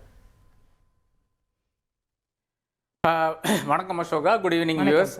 நமக்கு இருக்கிற இந்த பேனலில் இருக்கிற ஒரே ஒரு சுவாரஸ்யமான விஷயம், நமக்கு ஒரு சந்தோஷமான விஷயம் என்னென்னா, எஸ்.எஸ். ஸ்ரீராம் வந்து நல்ல ஒரு சட்டை போட்டிருக்கிறாரு. அதை தாண்டி ஒன்றுமே வந்து there is nothing to cheer about at all. the problem நமக்கு இருக்கிற பிரச்சனைன்னு பார்த்தீங்கன்னா, we have a prime minister who is focused on elections. இதுதான் February 28ஆம் தேதி வந்து போர் வெடிக்கிறது. February 28ஆம் தேதி நைட்டு பிரதமர் எங்கே இருக்கிறாரு? நம்மளுடைய ராஜ்பவனில், சாரி லோக் பவனில் இருக்கிறாரு. மார்ச் 1ஆம் தேதி எங்கே இருக்கிறாரு? புதுச்சேரியில் இருக்கிறாரு. மார்ச் 1ஆம் தேதி நைட்டு வந்து திரும்பி சென்று அதன் பிறகு வந்து 11:30 மணிக்கு ஒரு மீட்டிங் நடக்கிறது. வாட்டர் ஷீட் ஸோ என்ன அர்ஜென்சி காமிக்குது இல்லை. அப்புறம் தொடர்ந்து பிரச்சாரம், தொடர்ந்து வெஸ்ட் பெங்காலில், அசாமில், கேரளாவில், தமிழ்நாட்டில் சூறாவளி சுற்றுப்பயணம், எல்லா இடத்துலையும் பிரச்சாரம். எப்போ டைம் கிடைக்குது இதை பற்றி பேசுறதுக்கு? தேர்தலினுடைய முடிவுகள் வந்த பிறகு தான் இதை பற்றி பிரதமருக்கு பேசுறதுக்கு நீங்கள் எல்லாருமே வந்து அப்படின்னா நம்ம வந்து இப்போ ஆஸ்திரேலியா பிரதமர் சொல்கிறாரு, பிரதமர் தன்னுடைய பிரைவேட் ஏர்கிராஃப்டில் போகிறாரு, இந்த மாதிரி பிரச்சனையெல்லாம் இருக்கிறது, ரோட் ஷோஸ் நடத்துகிறாரு. அதெல்லாம் முடிச்சு இப்போ திடீரென்று ஆஸ்திரேலியா என்று பேசுகிறார். எப்போ முடியுது? ஈரான் போர் முடிவுக்கு வரவில்லை என்றால் இது it will get extremely nasty for India. நம்மளுடைய பிரச்சனை என்னன்னு பார்த்தீங்கன்னா, நம்மளுடைய 80% க்ரூட் ஆயில் வந்து வெஸ்ட் ஏஷியாவிலிருந்து தான் வருகிறது. நமக்கு ஸ்டோரேஜ் ஃபெசிலிட்டிஸ் இங்கே வந்து அதிகம் கிடையாது. அதுதான் இன்னைக்கு ஒரு ஒப்பந்தம் வந்து யுஏஇயோட போட்டிருக்கோம். ஐ திங்க் அபவுட் ஒரு ரொம்ப ஸ்மால் அமௌண்ட் தான் அது. ஐ திங்க் 20 மில்லியன் இது லிட்டர்ஸ் தான் அங்கே ஒரு ஸ்டோரேஜ் ஃபெசிலிட்டியாக யுஏஇ வந்து ஏற்றுக்கொள்கின்றது. இது ஏன் ஸ்டோரேஜ் ஃபெசிலிட்டி வரல? கடைசியாக ஸ்டோரேஜ் ஃபெசிலிட்டி எங்கே நிர்மிக்கப்படுதுன்னு பார்த்தீங்கன்னா, ஒடிசாவில் ஒரு பெரிய ஒரு ராக் கிராவனில் வந்து மன்மோகன் சிங் காலத்து வந்து நிர்மிக்கப்பட்டது. அதன் பிறகு there has been nothing. After 2014 storage facility எங்கேயுமே கிடையாது. நாம வந்து ரொம்ப நாள் வந்து நான் இலங்கையில் இருந்த டைம்ல இருந்து, அதாவது யூபி அரசாங்கத்தில் டைம்ல இருந்தே வந்து நாம ட்ரிங்கோமலி ஆயில் ஃபார்ம் வந்து நாம எடுத்துக்கலாம் அங்க வந்து ஏறத்தாழ ஒரு 250 பீப்பா இருக்கிறது, அதை வந்து நிறச்சிடலாம் பேசிக்கொண்டே இருந்தோம். ஆனா அங்கத்த சிங்கள அரசு அவர்கள் வந்து சிங்கள இது மேக்சிமலிஸ்ட், அவங்க விட மாட்டாங்க. அங்க சீனாவினுடைய ஆதிக்கம் வந்துருச்சு, அவங்க 100% விட மாட்டாங்க. இன்னைக்கும் அதான் பேசிக்கொண்டிருக்கிறோம். It is actually an excellent facility, தாராளமாக பண்ணலாம். அதனால வந்து எனர்ஜி செக்யூரிட்டி, இலங்கையினுடைய எனர்ஜி செக்யூரிட்டியும் இந்தியாவுடைய ஒரு அளவுக்கு இருக்கின்ற, அதாவது ஒரு 15-20 டேஸ்க்கு இருக்கிற ஆயில் அங்க தாராளமாக ஸ்டோர் பண்ணலாம். எக்ஸிஸ்டிங் ஃபெசிலிட்டி, அதை வந்து ரினோவேட் பண்ணா போதும். ஏறத்தால் it will take about $500-600 million to do it. அது பண்ணலாம். அது வந்து ஒரு 20 வருஷமா பேசிட்டு இருக்கோம். நம்மளுக்கு இதுல சீரியஸ்னஸே கிடையாது. அதுதான் அடுத்து வந்து ஆல்டர்னேட் எனர்ஜி. இதை பாருங்க, இந்தியா வந்து அல்வா மாதிரி எடுத்து கொடுத்துருக்காங்க. சூரிய வெளிச்சம் வந்து இப்போ நமக்கு வந்து இந்த அளவுக்கு சூரியன் இருக்கிறதுனால வெளியாடுக்கு நடக்க கூட முடிய மாட்டேங்குது. அந்த அளவுக்கு இன்னைக்கு தவிர்த்து பாக்கி எல்லாமே என்ன, what is our capacity, install capacity? Of course Adani நிறைய பண்றாரு, அரசாங்கம் வந்து பல சலுகைகள் கொடுக்குது எல்லாமே. ஆனால் இருக்கின்ற இண்டஸ்ட்ரீஸ் எல்லாமே காலி பண்ணி என்னுடைய 4 ஃப்ரெண்டு மட்டும்தான் இண்டஸ்ட்ரியலிஸ்டா இருக்கணும்னு சொல்லிட்டு ஒரு அணுகுமுறை ஒரு அரசாங்கத்திட்ட வருமேயானால் அப்புறம் அந்த industries can't function in India. அதுதான் நம்ம பார்த்து கொண்டிருக்கிறோம். அப்போ ஒவ்வொரு இடத்திலையும் வந்து இண்டஸ்ட்ரி ஃப்ரெண்ட்லி என்று சொல்லிக்கொண்டு அந்த இண்டஸ்ட்ரியை வந்து முடக்கும் விதமாக இருக்கின்ற ஜெண்டால இருந்து ஆரம்பிச்சிருக்கின்ற விஷயங்களாக நான் பார்த்து கொண்டிருக்கிறேன். அப்போ லார்ஜர் குவெஸ்டன்ஸ்ங்க, அரசாங்கம் நிறைய விமர்சனங்கள் வச்சிருக்கீங்க சார். பட் அதுக்கு அவங்ககிட்ட பதில் கேட்போம். But I also want to understand from you, இந்த உங்களுக்கு அந்த ஜியோ பாலிட்டிக்ஸில் ஒரு பார்வை உண்டுங்கிறதுனால இந்த போர் எதை நோக்கி போயிட்டு இருக்கு அட் அன் இன்டர்நேஷனல் லெவல், இது முடிவை நோக்கி போறதுக்கான அறிகுறிகள் நியர் ஃபியூச்சர்ல தெரியுதா உங்களுக்கு? இல்லை, அது தெரியவே இல்லைங்க. போர் வந்து என்ன பிரச்சனைன்னு பார்த்தீங்கன்னா, இப்போ ஒரே ஒரு மனிதனுடைய ஈகோல தான் நின்று கொண்டிருக்கு. ட்ரம்ப்னுடைய ஈகோல நின்றுன்றது. ஏனென்றால் he cannot take a defeat and go. இப்போ வந்து அடுத்து மிட் டர்ம்ஸ் வரப்போகுது, நவம்பர்ல மிட் டர்ம்ஸ் வரப்போகுது. அந்த எலெக்ஷனை வந்து ஜெயிச்சு தான் ஆக வேண்டும். அதனால தான் இவ்வளோ டெஸ்பரேஷன்ல போய் சைனால போயிட்டு நிறைய டீல்ஸ் வந்து செய்ய பார்த்தார். அப்போ இவர்னால வந்து அந்த he cannot withdraw. இஸ்ரேல் வந்து ஏறத்தால் அமெரிக்காவுடைய தலையில ஏறி கொண்டு உட்கார்ந்து கொட்டி கொண்டிருக்கிறது. ஈரானுக்கு இப்ப தெரிஞ்சு போச்சு. அதாவது இப்போ நாம் வந்து ஒரு பீஸ் டீலுக்கு வந்து ஒத்து போனோம் என்றால் அவர்கள் மறுபடியும் அடிப்பார்கள். 2 மாசம் கழிச்சு, இல்லைன்னா 2 வாரம் கழிச்சு, 3 வாரம் கழிச்சு, 3 மாசம் கழிச்சு அடிப்பார்கள். அதனால let us fight to finish இருக்கிறது. இப்ப நாமெல்லாம் மாட்டிக்கொண்டு தவித்துக் கொண்டிருக்கிறோம். நம்மளுடைய நபர்கள் என்ன மோர் தென் 1 கோடி வருகின்ற நபர்கள் வந்து ஜிசிசி நாடுகளில் வேலை செய்து கொண்டிருக்கிறார்கள். அன்றாடம் யுஏஇல் இருந்து நண்பர்கள் கிட்ட இருந்து போன் வருகிறது. இன்னைக்கு இங்க விழுந்தது, அன்னைக்கு அங்க விழுந்தது சொல்லிக் கொண்டிருக்கிறார்கள். அப்போ அவர்களும் பயத்தில் தான், அனைவரும் அச்சத்தில் தான் இருக்கிறார்கள். எப்படியோ அங்க வாழ வேண்டும் என்ற அந்த இதுல அடிப்படையில் அவர்கள் இருக்கிறார்கள். அந்நிய செலாவணி ஏன் பிரச்சனை ஆகுதுன்னு பாத்தீங்கன்னா, இந்த ரெமிட்டன்சஸ் வந்து கம்மியாக போறது. அப்போ நிச்சயமாக இந்தியா ஒரு பெரிய ஒரு ரோல் பிளே பண்ண வேண்டும். அந்த ரோல் நாம் பார்க்கவில்லை. அதான் எனக்கு பிரச்சனையா தோணுது. சீனா of course took his hands off. அவங்க ஒண்ணுமே செய்ய மாட்டாங்க. யார் இப்போ இஸ்ரேலுக்கு அமெரிக்காவுக்கு யார் ஃப்ரெண்டு? இந்தியா தான் கிரேட்டஸ்ட் ஃப்ரெண்டு. நேத்தன்யாஹு பிவி வந்து நரேந்திர மோடியினுடைய பர்சனல் ஃப்ரெண்டு. ட்ரம்ப் வந்து அப்கி பார் ட்ரம்ப் சர்க்கார் என்று சொன்னது Narendra Modi. he should take the lead role in trying to end the war. Okay, Thiru Narayanan அவர்கள் இணைந்திருக்கிறார். நான் அவர்கிட்ட கொண்டு போகணும்னு நினைக்கிறேன். அரசு முன்னாடியே செய்ய வேண்டியதெல்லாம் செஞ்சிருக்கா? இன்னும் கோயிங் ஃபார்வர்ட் செய்ய வேண்டியதுக்கெல்லாம் தயாராக இருக்கா? அரசு செய்ய வேண்டிய விஷயங்கள் எல்லாம் செய்யாம மக்கள்கிட்ட மட்டும் இந்த விஷயம் மடைமாற்றி விடப்படுதா அப்படிங்கிற கேள்வி அப்படியே இருக்கு சார். அரசு என்ன செய்ய வேண்டுமோ மிக தெளிவாக, சிறப்பாக, அற்புதமாக இந்த விஷயத்தை கையாண்டிருக்கிறது என்பதைத்தான் நாம் சொல்ல வேண்டும். உலகத்துல நான் தான் முதலே சொன்ன தட்டுப்பாடு என்பது பெட்ரோல் டீசல் தட்டுப்பாடு சீனா உள்ளிட்ட பல்வேறு நாடுகள், இலங்கை, மலேசியா உட்பட, பாகிஸ்தான் உட்பட எல்லா இடத்துலயும் விலைவாசி உயர்ந்தது மட்டுமல்ல, தட்டுப்பாடு இருக்கிறது. இந்தியாவில தட்டுப்பாடு இல்லை. உலகத்திலேயே அதிக மக்கள் தொகை கொண்ட இந்தியாவில இதற்கான தட்டுப்பாடு இல்லை என்பது மிக மிக நம்ம வந்து கவனிக்க வேண்டிய ஒரு விஷயம். இல்லைன்னு சொல்லியிருந்தா இந்நேரம் பெட்ரோல் டீசல் தட்டுப்பாடு, எல்பிஜி தட்டுப்பாடு மிக மோசமான ஒரு சூழ்நிலைக்கு நம்ம ஆளாகி இருப்போம்ன்றத புரிஞ்சுங்க. எல்லாருமே அந்த ரிசர்வ்ஸ் பத்தி பேசிட்டு இருந்தாங்க. சார், உலகமே அசோகா, உலகமே கிரீன் நோக்கி போய்கிட்டு இருக்கு. பெட்ரோல் டீசல் எமிஷன்னால ஏற்படக்கூடிய கிளைமேட் சேஞ்சுக்கு உலகமே எவ்வளவோ பெரிய செலவு பண்ணிட்டு இருக்கு. நாம ரெனியூபிள்ஸ் நோக்கி போய்கிட்டு இருக்கிறோம், எலக்ட்ரிக் வெஹிக்கிள்ஸ் நோக்கி போய்கிட்டு இருக்கிறோம். அதனால இப்ப அதற்கு உண்டான நிதி இதுக்கு ஒதுக்கும் போது அதுக்கு ஒதுக்க முடியாத போக நிறைய விஷயங்கள் இருக்கு. இது ஏதோ சும்மா ஏதோ ஒரு குறை சொல்லணுமேன்ட்டு ஆர்கே சொல்லிட்டு போறாரு, அதை பண்ணிருக்கலாமே இதை பண்ணிருக்கலாமேன்னு. நீங்க 2014 இருந்த கன்சம்ஷன் என்ன, இன்னைக்கு இருக்கிற கன்சம்ஷன் என்னன்றதை பார்க்கணும். அப்படியே டபுள் ஆயிருக்கும். சோ இது ரொம்ப உண்மையிலேயே யூனியன் ராபர்ட் ஆர்கே மாதிரியான ஒரு உண்மையிலேயே படித்தவர்கள் மட்டுமல்ல, ரொம்ப புத்திசாலிங்க, அதே மாதிரி உலக நடப்பு தெரிந்தவர்கள் எல்லாம் இப்படி பேசுவது என்பதே எனக்கு ஆச்சரியமா இருக்குது. ஆனால் நாம 60 நாட்களுக்கான கச்சா எண்ணெயை வைத்திருக்கிறோம், இயற்கை எரிவாயு கையிருப்பு வச்சிருக்கிறோம், 45 நாளைக்கு மேல எல்பிஜி கையிருப்பு வச்சிருக்கிறோம். இது எல்லாமே எந்த நாடும் செய்யாத அற்புதமான விஷயங்களை நாம செய்திருக்கிறோம். ஒரே ஒரு விஷயம் என்ன கேட்டாங்கன்னா, ஏன் நீங்க அன்னைக்கே ஏத்தல அப்படின்னு சொல்லி நீங்களும் தொடர்ந்து அதை தான் நீங்க பேசிட்டு இருந்தீங்க அசோகா. நீங்க அமெரிக்காவில், அதாவது அதிகமா பெட்ரோல் டீசல் இருக்கக்கூடிய அமெரிக்காவில் கூட இன்னைக்கு 103 ரூபாய் பெட்ரோலினுடைய விலை 103 ரூபாய். இங்கிலாந்துல 200 ரூபாய். எல்லா உலக நாடுகளுமே பெட்ரோல் டீசல் மீதான வரியை தான் அதிகமா போடுவாங்க. காரணம் என்னன்னா, அது நாட் ஓன்லி அது ஒரு பெரிய இன்கம்ன்றது கிடையாது, ரெவென்யூன்றது இல்லை, அதை தாண்டி அதை பெட்ரோல் டீசலை மிக குறைவாக பயன்படுத்த வேண்டும் என்ற விலையை கூட்டினா கன்சம்ஷன் குறையும், மக்கள் வேற விஷயங்களை பயன்படுத்துவாங்க அப்படின்ற காரணம். கண்டிப்பாங்க, விலையை நீங்க குறைச்சீங்கன்னா கன்சம்ஷன் அதிகமாகும். அப்புறமா கிளைமேட் சேஞ்ச், அதனால ஏற்படக்கூடிய உடல் உபாதைகள், எத்தனை 1000 கோடி நம்ம செலவு பண்றோம் அசோகா. அதனாலதான் ரொம்ப கேர்ஃபுல்லா பல லட்சம் கோடி இப்போ நாம பல 1000 கோடி பல லட்சம் கோடி நாம இன்வெஸ்ட்மெண்ட் டுவர்ட்ஸ் ரெனியூபிள்ஸ் நோக்கி, எலக்ட்ரிக் வெஹிக்கிள்ஸ் நோக்கி நாம சென்று கொண்டிருப்பது காரணம் என்ன? இதுதான் காரணம். அப்போ அதனால நீங்க ரிசர்வ் நாம ரிசர்வே இன்னும் சொல்ல போனா 2030-35 அமெரிக்கா போன்ற நாடுகள்ல பெட்ரோல் டீசல் வெஹிக்கிள்ஸே இருக்காதுன்றாங்க. இப்ப நாமளும் ஒரு 2045 பெட்ரோல் டீசலுக்கான தேவையே இருக்காதுன்ற போது நீங்க பல 1000 கோடி இன்வெஸ்ட் பண்ணி ஒவ்வொரு வருடம் அதுக்கு ஒரு 500 கோடி 1000 கோடி செலவு பண்ண வேண்டிய அவசியம் இல்ல.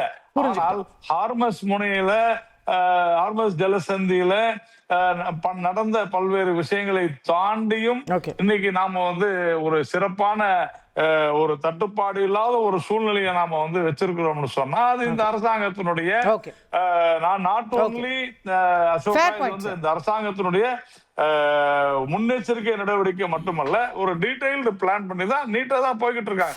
சீனாவில் பாத்தீங்கன்னா விவசாயத்துக்கும் போக்குவரத்துக்கும் தட்டுப்பாடு இருக்கு அசோகா, புரிஞ்சுங்க. இங்க அதெல்லாம் இல்ல. கேப்போம் திரு ராபர்ட், நியாயமான விஷயம் இல்ல அவர் சொல்றது. இன்னைக்கு நம்ம வெஸ்ட் ஏஷியால போர் வெடிச்ச உடனேயே பல நாடுகள்ல நமக்கெல்லாம் முன்னாடியே லாக்டவுன் போட்டாங்க, பெட்ரோலுக்காக கியூவா நின்னாங்க, பல காட்சிகளை பார்த்தோம். எவ்வளவு சதவீதம் பெட்ரோல் விலை பல நாடுகள்ல, இப்போ ஏஷியன் கண்ட்ரீஸ்ல கூட எவ்வளவு ஏறிச்சு அப்படிங்கறதெல்லாம் நம்ம பார்த்தோம். Comparatively India is doing better நம்ம ஏத்துக்கணுமா இல்லையா? இல்ல, உண்மைதான். நீங்க வெஸ்டர்ன் கண்ட்ரீஸை விட இந்தியா இஸ் டூயிங் பெட்டர். இங்க பெரிய அளவுல ஒரு பெரிய ஹைக் இல்லாம போனது உண்மையில மகிழ்ச்சியான விஷயம். காரணம் என்னன்னா, எல்பிஜி ஒரு 2 நாளைக்கு ஏதோ பெரிய பதட்டம், அதுக்கப்புறம் திங்ஸ் ஹேவ் நார்மலைஸ்ட். எல்லா ஹோட்டலும் ஓடிட்டு தான் இருக்கு, இட்லி தோசை கிடைச்சிட்டு தான் இருக்கு. ஆமா ஆமா, இல்ல அது பெரிய அளவுக்கு இல்ல. இல்லாம போனதுக்கு காரணம் என்னன்னா, டாக்டர் மன்மோகன் சிங் கொண்டு வந்த அந்த ஸ்டோரேஜ் ஃபெசிலிட்டிஸ் தான். அது கிரெடிட் கொடுக்க மாட்டீங்க நீங்க. நீங்க திருப்பி இப்போ எதையா உருவாக்கலன்னு கேட்டா என்ன சொல்றாரு, நாங்க இ வெஹிக்கிள்ல ஃபோக்கஸ் பண்றோம். 2014ல சார், 2014ல எவ்வளவு மில்லியன் மெட்ரிக் ஸ்டோரேஜ் இருந்ததுங்க? மக்கள் combustion engine sir 5.33 metric million டன்ஸ்க்கான ஸ்டோரேஜ் 2014க்கு அப்புறம் வந்தது. நீங்க ஸ்டிக்கர் போட்டாங்க. பிறகு அத நானும் சொல்றேன் சார், அதுதான் நானும் சொல்றேன். அதுதான் நீங்க மக்களை காப்பாத்திருக்கு. That is not Manmohan Singh's effort, that is Pradhamar Modi's effort.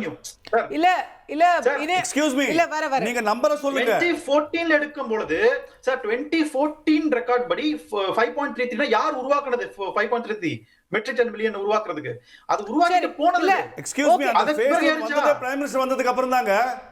சரி ஓகே சரி ஓகே இப்பதான் அது வந்திருக்கு 5.33 மெட்ரிக் டன் இப்பதான் வந்திருக்கு. யூபி அரசாங்கம் ஜீரோ வர இல்ல ஜென்டில்மேன் நம்ம ஒரு சின்ன ஜீரோ யூபி அரசாங்கத்துல திரு ஸ்ரீராம் இப்ப வந்திருக்கு. பிரதமர் மோடி வந்ததுக்கு அப்புறம் திரு ஸ்ரீராம் ஹோல்ட்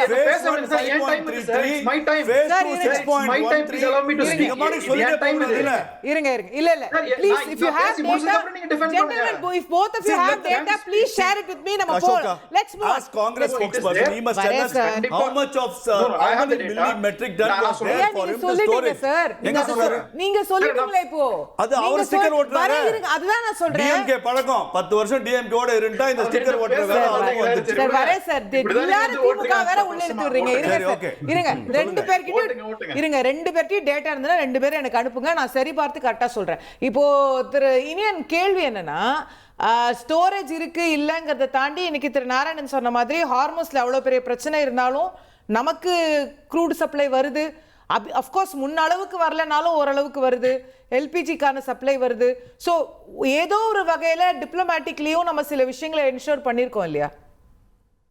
இல்ல நிச்சயமா அது வரவேற்கதான் செய்யணும். நம்ம இல்லன்னு சொல்லவே இல்லை. நீங்க வந்து அங்க சாபஹார் போர்ட் பில்ட் பண்ணதா இருக்கட்டும், ஈரான் டிப்ளமேட்டிக் ரிலேஷன்ஸ் இருக்கட்டும், எல்லாமே பாசிட்டிவ் தான். அதுக்கு எல்லாமே இல்ல நீங்க அது கிரெடிட் எல்லாத்தையும் நீங்களே எடுத்துக்கிட்டா அப்படின்னு எனக்கு புரியல. எனக்கு இந்தியால 70 ஆண்டுகளும் காங்கிரஸ் ஆண்டு இருக்கு. காங்கிரஸ் ஈரான் கிட்ட என்ன மாதிரி உறவு வச்சிருக்காங்க மெயின்டைன் பண்ணாங்க. இல்ல ஃபாரின் ரிலேஷன்ஸ் வந்து இட் ஹேப்பன்ஸ் இன் கண்டினியூட்டி. நான் ஏத்துக்கிறேன் அத. இப்போ ஒரு காங்கிரஸ் அரசாங்கம் ஒரு பாலிசியை கடைபிடிக்கும், அதுக்கு அப்புறம் இவங்க வந்து கடைபிடிப்பாங்க. பட் டு பி ஃபேர் கடந்த 15 ஆண்டுகளா இவங்க தானே இருக்காங்க. இல்ல இருக்கிறாங்க. ஆனா இப்ப என்ன பிரச்சனை இந்த டிபேட் எடுத்து நம்ம வச்சிருக்கோம். இந்த விலைவாசி உயர்வு, இந்த பெட்ரோல் விலை உயர்வுக்கு உடனடியான உயர்வுக்கான காரணம் என்ன நம்ம பேசுறோம்.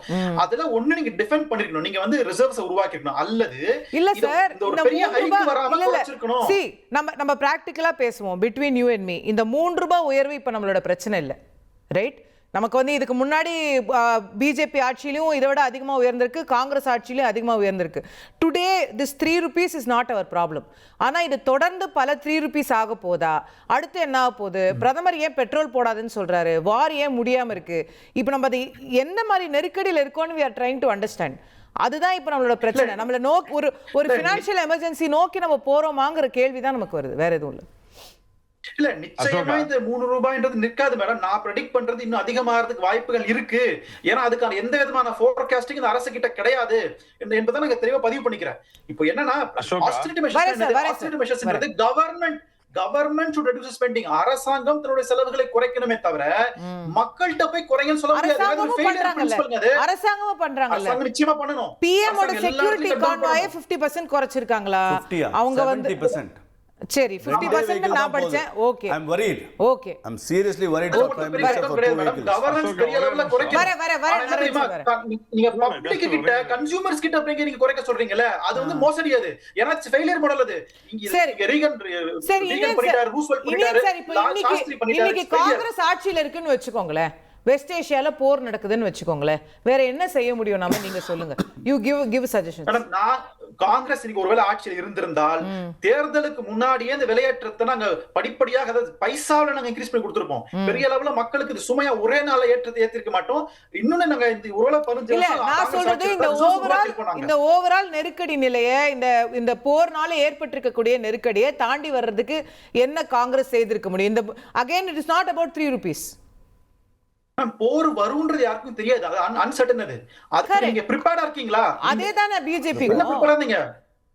15% ப்ரிப்பேர்டா இருந்தீங்க. நீங்க ரிசர்வ்ஸ் கிரியேட் பண்ணல. நான் கேக்குறேன், இன்னைக்கு மார்க்கெட் டீரெகுலேட்டட் மார்க்கெட். இன்னைக்கு நீங்க டீரெகுலேட்டட் மார்க்கெட் எப்படி நீங்க வந்து எலெக்ஷனுக்கு முன்னாடி ஃப்ரீஸ் பண்ணிட்டு ரிலீஸ் பண்றீங்க? எல்லாமே சம்பந்தப்பட்டதுதான். நீங்க இங்க முழுக்க தேர்தல்ல வெற்றி வெஸ்ட் பெங்காலையும் அசாம்லயும் ஜெயிக்கணும்ன்றதுக்காகவே நீங்க ஃப்ரீஸ் பண்ணிருக்கீங்க. மக்களை ஏமாத்திருக்கீங்கன்ற நான் சொல்றேன். தெரியுமா சார்? சரி, அந்த ஆர்குமெண்ட் அப்படியே வச்சுக்கோங்க. நாராயணன் சார் பதில் சொல்லட்டும். But again my question is, 4 வருஷமா ஏறவே இல்ல.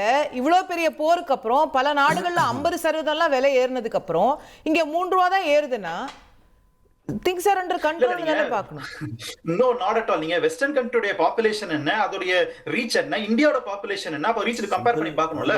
150 கோடி மக்கள் இருக்காங்க. அப்ப நீங்க வந்து இங்க என்ன மாதிரி டிஸ்ட்ரிபியூஷன் இருக்குல, ஒரு பெரிய கேள்வி இருக்குல. ஆமா சார், ஈவன் ஏற மாதிரி இல்ல.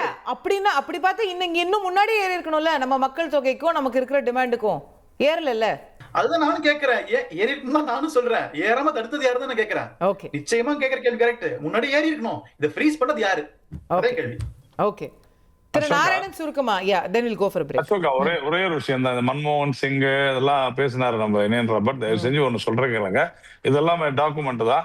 Indian strategic petroleum reserves limited அப்படின்றத உருவாக்கினது அடல் பிகாரி வாஜ்பாய் அவர்கள். அங்க கல்ஃப் வார் நடந்த 98ல நடந்ததுக்கு அப்புறமா தான் இந்தியா இப்படிப்பட்ட ஒரு விஷனோட இருக்கணும்னு சொல்லி அதை உருவாக்கி அதுக்கு ஃபவுண்டேஷன் போட்டது பாரதிய ஜனதா கட்சியினுடைய ஆட்சியான அடல் பிகாரி வாஜ்பாயோட ஆட்சியில. தயவு செஞ்சு புரிஞ்சுங்க. அது வந்து அதாவது நான் வந்து I don't want இது ஒரு continuous process. Indian Robert accept பண்ணாரு. நன்றி. See, ஒரு நிமிஷம் இல்ல ஒரு நிமிஷம் நான் முடிச்சிடுறேன் சார். அப்புறமா நீங்க பேசுங்க Radhakrishnan sir. I will not interrupt you. நான் சொல்றது இதுதான் அசோகா. என்னை பொறுத்தவரையில இது யார் கொண்டு வந்தாங்க, யார் செஞ்சாங்கன்றதெல்லாம் விடுங்க. நம்ம இன்னைய தேதியில நாம இதை சரியா மேனேஜ் பண்ணோமா இல்லையானா, உலகத்திலேயே ஒரு நாடு இதை திறம்பட கையாண்டிருக்கிறதுன்னு சொன்னா அது இந்தியா தான். எவ்வளவோ சொன்னாங்க. காங்கிரஸ் வந்து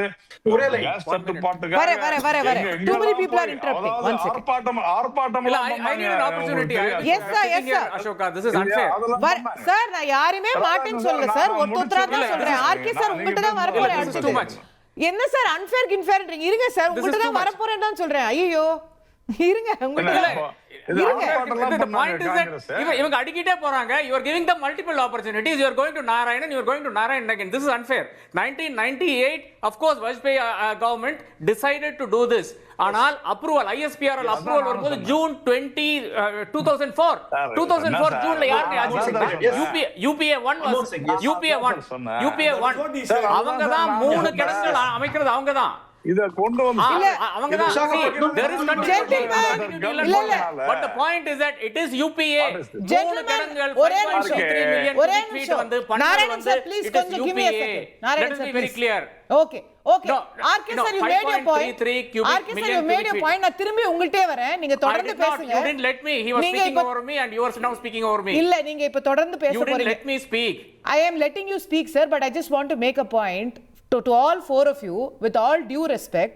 நம்ம வந்து இந்த ஸ்டோரேஜ் ஃபெசிலிட்டியை யார் உருவாக்குனாங்க? யூபிஏவா, என்டிஏவா, வாஜ்பாயா, மன்மோகன் சிங்னா, நரேந்திர மோடியா? Is besides the point right நவுன்னு நான் நினைக்கிறேன். எனக்கு தெரியல. With due respect to all four of you. வர ஆர்கே சார் உங்கள்ட்ட வர சார், நீங்க தான் பதில் சொல்ல போறீங்க. நீங்க தான் பதில் சொல்ல போறீங்க RK sir. Sir, I am going to give you the opportunity. You don't have to speak over me. நான் என்ன சொல்ல வரேன்னா, இன்னைக்கு இருக்கிற முன்னாடி உருவாக்குனாங்களா, உருவாக்கல, தட் விமர்சனம் நம்ம நாலு பேருமே வெவ்வேறு விதத்துல வச்சாச்சு.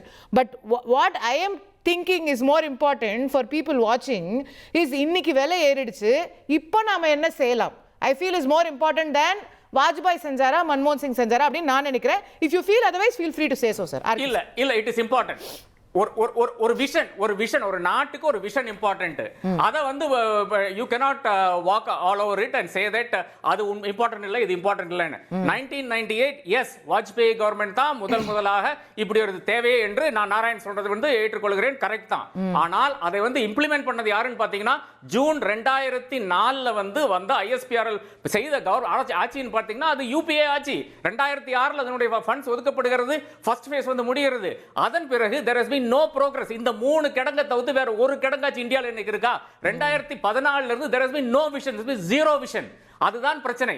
என்னுடைய பிரச்சனை என்னன்னு பாத்தீங்கன்னா, this government is only bothered about elections. அதுதான் பிரச்சனையே. அதை தாண்டி ஒரு விஷன் வந்து இந்த அரசாங்கத்துக்கு கிடையாது. நம்பர் 1. நம்பர் 2, இது வந்து முன்னாடியே மே 2022ல தான் கடைசியாக வந்து எண்ணெயினுடைய விலை வந்து ஸ்டெபிலைஸ் ஆகுது இந்தியால. ஆனால் அதன் பிறகு வந்து ஆயில் பிரைசஸ் கோ டவுன். ஆனால் நமக்கு அந்த was it passed on to us? It was never passed on to us. $100 இருந்து ஆரம்பிச்சு வந்து ஏறத்தாழ $72 வருகிறது நம்மளுடைய கம்பைன்ட் க்ரூட் பாஸ்கெட். அப்ப யாருக்குமே கொடுக்கவில்லை. இப்ப மறுபடியும் ஏத்துறாங்க. இதுதான் பிரச்சனை. Government has got 38 lakh crores from all of us, and what is it doing with the money in the கேள்வி. ஓகே திரு ஸ்ரீராம், நிகழ்ச்சியோட நிறைவான பகுதியில் இருக்கும். Will just take final comments from everyone. But இந்த கேள்வி நியாயமானதில் திரு ஆர்கே எழுப்பினது, உலக அளவில் இன்னைக்கு போர் அப்படின்னு சொல்றீங்க, உலக அளவில் கச்சா எண்ணெய் விலை குறைஞ்சப்போ நமக்கு குறைஞ்சதான்ற கேள்வி எழுப்புறாரு. 21 ரூபா 55 பைசா இந்த மாநில அரசு வேட் போடுறாங்கல்ல, அந்த பணத்தை என்ன பண்றாங்க சொல்லுங்க. எதுக்காகன்னு? It matters. No, the petrol sir, நீங்க என்ன பண்ணீங்கன்னு கேட்டா நீங்க என்ன பண்ணீங்கன்னு கேட்டா அவங்க மாநில அரசு 21 ரூபாய் போடுறாங்க, 51 ரூபாய் போடுறாங்க. கம்ப்ளீட் பண்றேங்க. ஆயில இம்போர்ட் பண்றாங்களா, ரிஃபைனரிஸ்ல கொடுக்குறாங்களா, க்ரூட, இது எல்லாம் பண்ணி தானே மாநிலத்துக்கு எல்லாத்துக்கும் அவங்க கொடுக்குறாங்க. மாநிலத்துக்கு அவங்களோட வேல்யூ ஆடட் எப்படி இருக்கு, மாநிலம் ஒரு மாநிலமும் என்ன வேல்யூ ஆட் பண்ணுது இந்த 21 ரூபா போட்டு மக்கள் கிட்ட பணம் வாங்குறதுக்கு. அதுதான் என் பாயிண்ட். இன்னைக்கு ஒரே கேள்வி தான் சார். மீனிங்ஃபுல் டிஸ்கஷன் தான் நான் கேக்குறேன். நீங்க தான் மாநில அரசு இழுத்து உள்ள விடுறீங்க. ஆமாங்க, அவர் கேட்டார் இல்ல என்ன பண்ணுச்சு சென்ட்ரல் கவர்மெண்ட் இந்த 19 ரூபா வாங்கின்னு, அதுதானே அவர் மீன் பண்றாரு. அது என்ன பண்ணுச்சுன்றத உங்களுக்கு 14 வருஷத்துல என்னெல்லாம் டெவலப்மெண்ட் பண்ணிருக்குன்னு கொடுக்கும். மாநில அரசு வாங்குதுங்களே அதெல்லாம் என்ன பண்றாங்க, நாங்க ஒரு எதிர்கேள்வி வைக்கிறேன். சரி, நீங்க வைங்க சார். ஆனா அது கேள்விக்கான பதில் இல்ல. அதுவும் பதில், அதுவும் கேள்வி. நீங்க கேள்வி கேக்குறது, நீங்க கேள்வி கேக்குறது இந்த கேள்விக்கு பதில் கொடுத்தா அந்த கேள்விக்கு பதில் கொடுக்கப்படும். இன்னொன்னு நிச்சயமாக சொல்றேன், இந்த இவ்வளவு நாள் அது ஏன் பண்ணாம இருந்ததுன்றதுக்கு காரணம், நம்ம ரஷ்யா நமக்கு வந்து கிட்டத்தட்ட 2.3 million barrels every day lesser பிரைஸுக்கு பிரைம் மினிஸ்டரால வாங்க முடிச்சது. அப்ப ஏன் பெட்ரோல் குறையல? அந்த ஈரானுக்கு ஏங்க விலை குறையல குறைஞ்ச போது எவ்வளவு வாட்டி 10 ரூபா 20 ரூபா குறைஞ்சிருக்கு. அன்னைக்கெல்லாம் எதிர்கட்சிகள் குறைச்சுதா? என்னைக்கு குறைக்கணுமோ அன்னைக்கு குறைச்சது, அன்னைக்கு பிரதமர் பண்ணிருக்காரு, அன்னைக்கு நம்ம பண்ணல. என்னைக்கு இப்ப என்ன கேள்வி எனக்கு ஆச்சரியமா இருக்கு, 4 வருஷம் ஏன் ஏத்தலன்னு. நீங்க வந்து நாங்க 65 ரூபாய்க்கு நாங்க பொருளாதார மேதைகள் 65 ரூபாய்க்கு நாங்க பெட்ரோல் கொடுத்தோம்னு மக்களை ஏமாத்தினது 1.5 லட்சம் கோடி கடனை வச்சுட்டு பெட்ரோல் பாண்டுன்னு வாங்கிட்டு அதுக்கு கிட்டத்தட்ட 1,30,000 கோடி இந்த நாடு திருப்பி கட்டியிருக்கே. அதுதான் திருட்டுத்தனம், அதுதான் மக்களை ஏமாத்துறத்தனம். உண்மையாக எப்போ விலை ஏறுமோ அப்போ ஏத்திட்டு எப்போ விலை இறங்கணுமோ அப்போ இறக்குறது தான் ஒரு நியாயமான வேலை. அதை தான் பிரதமர் பண்றாரு. அதை விட்டுட்டு நாங்க இதை பண்ணிட்டோம் நாங்க அதை பண்ணிட்டோம். என்ன வேட், நீ எதுக்கு வேட் வாங்குறீங்க? 21 ரூபா இந்த மாநில ஸ்டேட் கவர்மெண்ட் வாங்குதுங்க. அந்த 21 ரூபா நீங்க என்ன பண்ணீங்க? நீங்க கேக்குறீங்கல்ல, இவர் சொல்லணும் மத்திய மாநில அரசு தமிழ்நாடு இது வாங்குது இதை பண்ணுதுன்னு சொல்லுங்க. அதுக்கப்புறம் ஒரு மத்திய அரசாங்கத்துக்கு வரலாம். தேங்க்யூ. திரு இனியன் நிறைவான கருத்து.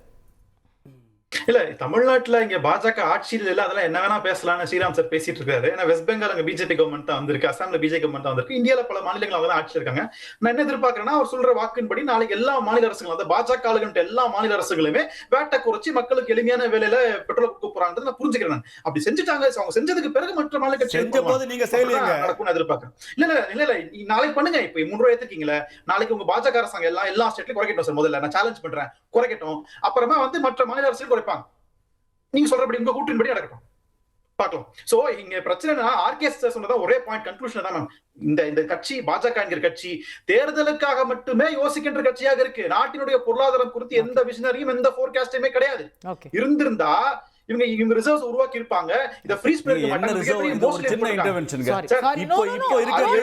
இப்போ இருக்கிறது 74 டேஸ்க்கு தான் நீங்க ரிசர்வ்ஸ் இருக்கு. 74 நாளுக்கு தான் பண்ண முடியும். ஒரு வாரம் 4 மாசம் போச்சுனா இல்ல ஒரு வாரம் ஒரு வருஷம் 4 மாசம் போச்சுனா ரிசர்வ்ஸ் எங்க? ரிசர்வ்ஸ் எங்கனா ரிசர்வ்ஸ் ஒரு 74 நாளுக்கு இருக்கு. அந்த ரிசர்வ்ஸ் இப்போ இருக்கு. அது மீறிய போதுங்க. ரிசர்வ்ஸ் ரொம்ப இதா பேச கூடாதுங்க. ரிசர்வ்ஸ் இருக்குங்க. 74 நாளுக்கு ரிசர்வ் இருக்கு. ஒரு வருஷமா ஒரு வருஷம் ரிசர்வ் அதுக்கு பதில் சொல்லுங்க. What you doing is wrong. Iniyan முடிச்சிருங்க ப்ளீஸ். இல்ல ரொம்ப சிம்பிள். நான் ஒரே கேள்வி கேட்டா அது பதிலே சொல்ல அவரு. பாஜக ஆளுகின்ற மாநிலங்கள் அரசுகள் நாளைக்கு குறைப்பாங்க. இல்ல நீங்க பண்ணுங்க முதல்ல. அப்படி குறைச்சாங்கன்னா பார்க்கலாம். அப்படி குறைச்சாங்கன்னா வேட்டை குறைச்சாங்கன்னா மற்ற மாநிலங்களை கேட்கறதுக்கு உங்களுக்கு தார்மீக உரிமை இருக்கு. நான் புரிஞ்சுக்கிறேன். தேங்க்யூ. திரு ஆர்கே ஃபைனல் வேர்ட்.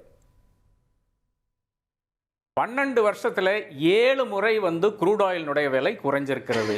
இந்தியாவில் மட்டும் குறையவே இல்லை என்பதுதான் உண்மை நிலை. தீபாவளி ஆஃபர் 10 ரூபாய்லாம் குறைச்சார் சார். அவர் ஆனா பெட்ரோல் பே போட்டுருப்பாரு. 10 ரூபாய் வந்து எக்ஸைஸ்ல குறைச்சாங்க. அது மக்களுக்கு சேர்ற மேட்டர் கிடையாது. It did reduce. இப்ப குறைச்ச 10 ரூபாய் நான் சொல்லல. பெட்ரோல் விலையே 10 ரூபாய் குறைஞ்சது. I can give you the date if you want. Deepavali ஒரு தீபாவளிக்கு card. The day before Diwali. that's correct. அப்போ 7 முறை வந்து குறைஞ்சிருக்கிறது. சரி, ஐ ஸ்டாண்ட் கரெக்டட். ஒரு முறை 10 ரூபா குறைச்சிருக்காங்க. இதுல வந்த லாபம்னு பாத்தீங்கன்னா ஆயில் கம்பெனிஸ் வந்து 38 lakh crores. இந்த வருடம் மட்டும் 80,000 crores வந்து அவங்க பண்ணிருக்காங்க. திடீர்னு 1000 crores per day 1000 crores per day நஷ்டம் சொல்றதுல அர்த்தம் கிடையாது. Do not make this. இது எல்லாமே மக்கள் மேல இருக்கிற சுமையா இருக்கிறது. எல்பிஜி பத்தி பேசினாங்க. எல்பிஜி வந்து I am challenging you today in Tamil Nadu. ஒரு ஹோட்டல் கிட்ட இன்னைக்கு ஒரு ஹோட்டல் ஓனர் கிட்ட போன் போட்டு பாருங்க, 5500க்கு குறைவாக வந்து அவருக்கு சிலிண்டர் கிடைக்குதான்னு பாருங்க. 3000 ரூபாய் வச்சிருக்காங்க, 5500 குறைவா கிடைச்சதுன்னா நான் நாளைக்கு வந்து பாஜக சேர்ந்துடுறேன் Narayanan. Okay okay, I'll take that as your final word and final challenge sir. திரு நாராயணன் நிறைவான கருத்து. இல்ல, அதாவது மறுபடியும் சொல்றேன், இந்த பெட்ரோல் விலையை ஏன் அன்னைக்கு குறைக்கல அப்படின்றதுக்கு ஏற்கனவே அசோகா நான் வந்து ரொம்ப தெளிவா சில விஷயங்கள்ல சொன்னேன். Investments on other infrastructure activities. கிட்டத்தட்ட ஆர்கே கேட்டாரு, சார் தமிழ்நாடு பாஜகவுக்கு ஒரு ஸ்டார் வேட்பாளர் கிடைக்கிறான்னு மிஸ் பண்ணிடாதீங்க. சேலஞ்ச் தான் பண்ணிருக்காரு. நான் கேக்குறேன் சொல்லட்டும். ஒரு 30 லட்சம் கோடி ரூபாய் வந்து இதுல இன்வெஸ்ட் பண்ணாங்க. கேபெக்ஸ்ல, கேபிட்டல் எக்ஸ்பெண்டிச்சர்ல கிட்டத்தட்ட 65 லட்சம் கோடி ரூபாய் வந்து என்ன மாதிரியான மாநிலங்கள்லயும் பிஎஸ்யூஸ்லயும் இன்வெஸ்ட் பண்ணாங்கன்றதெல்லாம் ஃபுல் டீடைல் என்னால கொடுக்க முடியும். நான் அதை மறுபடியும் சொல்றேன். நீங்க வெனிசுலால வந்து 1.5 ரூபாய் தான் பெட்ரோல் விலை, ஆனா அங்க பால் விலை வந்து 400 ரூபாய், அங்க வந்து தண்ணி பாட்டில் விலை வந்து 200 ரூபாய். நீங்க இப்படி நம்ம பேசிட்டே போகலாம். இன்ஃபிளேஷனை கண்ட்ரோல் பண்றதுதான் மிக முக்கியம். ஈவன் ஸ்டேட் ராபர்ட் சொன்னாரு, பாஜக ஆளும் மாநிலம் நாங்க கண்டிப்பா கம்மி பண்ணிருக்கிறோம். பாண்டிச்சேரியில கூட விலை கம்மி தான். அதே மாதிரி இதுல நம்ம வந்து குஜராத்லயும் விலை கம்மி தான், வேட்டை குறைவா தான் கொடுத்துருக்குறோம். நம்ம வந்து கேட்டோம், நாங்க சொல்லல இனியன் ராபர்ட். இன்ஃபேக்ட் திமுக அரசு வந்த பொழுது வேட்டை குறைக்கிறோம்னு சொன்னாங்க, குறைக்கல, தயவு செஞ்சு புரிஞ்சுங்க. ஆனால் நான் வந்து வேட்டை செய்யக்கூடாதுன்னு நான் சொல்ல, ஒரு அரசாங்கம் நடத்துவதற்கு வருவாய் தேவை. அந்த வருவாயை வந்து அவங்க அதை பேலன்ஸ் பண்ணி எடுத்துட்டு போகணுன்றது விஷயம். அதை பேலன்ஸ் பண்ணாங்க. பிஜேபி கவர்மெண்ட் பேலன்ஸ் பண்ணதுனாலதான் நம்ம ஸ்ரீராம் சொன்னது போல 1.5 லட்சம் கோடி ரூபாய் கடன் வைத்து விட்டு எண்ணெய் நிறுவனங்களிடம் பாண்டு கொடுத்துட்டு அதனுடைய வட்டியோட சேர்த்து இந்த அரசாங்கம் இந்த பீரியட்ல, அது எந்த அரசாங்கம் வந்தாலும் பண்ணிருக்கோம், அது வேற விஷயம். பட் அதை பினான்ஸா மேனேஜ் பண்ணி, பினான்சியல் மேனேஜ்மெண்ட் அதை நாம செஞ்சோன்றதுதான் உண்மை. அதனால தொடர்ந்து இதை பேசுவது, ஏன் நீ வந்து 30 ரூபாய்க்கு பெட்ரோல் கொடுக்கல, ஏன் 40 ரூபாய் கொடுக்கலன்னு சொல்றது தவறானது. நாம கிளைமேட் சேஞ்சை வந்து அட்ரஸ் பண்ணிக்கிட்டு இருக்கோம். ஞாபகத்துல வச்சுக்கிட்டு என்னுடைய அருமை நண்பர் ஆர்கே மாதிரியான நண்பர்கள் எல்லாம் பேசணும்னு நான் விரும்புறேன். Okay, thank you. நிகழ்ச்சி இந்த தருணத்தில் நிறைவு செய்தாக வேண்டும். பங்கேற்று கருத்து தெரிவித்த அனைவருக்கும் நன்றி. அடுத்த சில நாட்கள் என்ன நடக்க போகுதுன்னு நாமளும் தொடர்ந்து பார்க்க தான் போறோம். நீங்களும் எங்களோட சேர்ந்து பார்க்க போறீங்க. தொடர்ந்து பார்ப்போம். மீண்டும் தொடர்ந்து இணைந்திருங்கள் தனி தொலைக்காட்சியோடு.